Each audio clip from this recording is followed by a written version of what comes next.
વાત કરીશું પાટણની તો પાટણના ધારપુર મેડિકલ કોલેજમાં સિનિયર વિદ્યાર્થીઓ દ્વારા રેગિંગ કરાતા પ્રથમ વર્ષના વિદ્યાર્થી અનિલ મેથાણીયાનું મોત થયું હતું। આ ઘટના બાદ રેગિંગને લઈને રોજ નવા રહસ્યો બહાર આવી રહ્યા છે।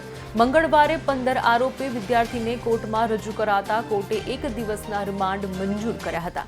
માતરું છે કે જે રિમાન્ડ પૂર્ણ થતા આરોપીઓને ફરીથી કોર્ટમાં રજૂ કરવામાં આવ્યા હતા। તેમજ અરજી કરનાર 7 આરોપીઓના જામીન નામંજૂર કરાયા છે। તમામ 15 જેટલા આરોપી વિદ્યાર્થીઓને જ્યુડિશિયલ કસ્ટડીમાં ધકેલાયા છે।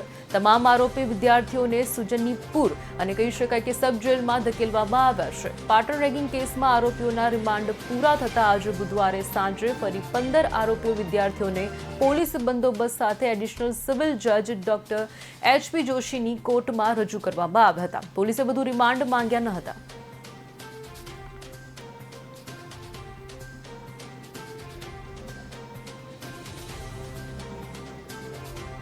ભારતીય ન્યાય સંહિતાની જેમની ફરિયાદ હતી એમાં સેક્શન હતી ભારતીય ન્યાય સંહિતાની 105, 127(2), 189(2), 190, 296(b) વગેરે સેક્શનોની આજે જામીન અરજી લોકોની મુકાયેલી હતી।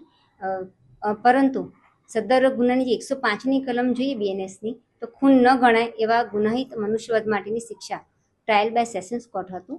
જેથી સરકાર તરફે એવી રજૂઆત કરવામાં આવેલી હતી કે હાલના જે આરોપી છે એના કૃત્યના કારણે જ આ એક આશાસ્પદ યુવાનનું અવસાન થયેલું છે।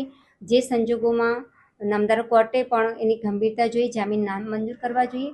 તેમજ સદર ગુનો 10 વર્ષની સજાનો તેમજ ટ્રાયલ બાય સેશન્સ હોય આ સંજોગમાં પણ સદર જામીન અરજી નામંજૂર કરવી જોઈએ એવી સરકાર તરફે રજૂઆત કરવામાં આવેલી હતી। અને આજે નામદાર કોર્ટે સદર ગુનાની ગંભીરતા જોઈને સદર જામીન અરજી જેમાંથી 15 આરોપીઓમાંથી 7ની મુકાયેલી હતી જે 7ની જામીન અરજી આજરોજ નામદાર કોર્ટે નામંજૂર કરી છે અને સુજનીપુર જેલ ખાતે મોકલી આપેલી છે। ખાસ કરીને પોલીસે રિમાન્ડની માંગણી કરી હતી? ના, રિમાન્ડ તો પૂરો ફર્ધર રિમાન્ડ નહીં માંગેલા। રિમાન્ડના ગઈકાલે સુનાવણી થઈ ગઈ, 3 દિવસના માંગ્યા હતા, રિમાન્ડ 1 દિવસના આપેલા હતા। આજે પોલીસની કોઈ ફર્ધર રિમાન્ડની કોઈ માંગણી ન હતી।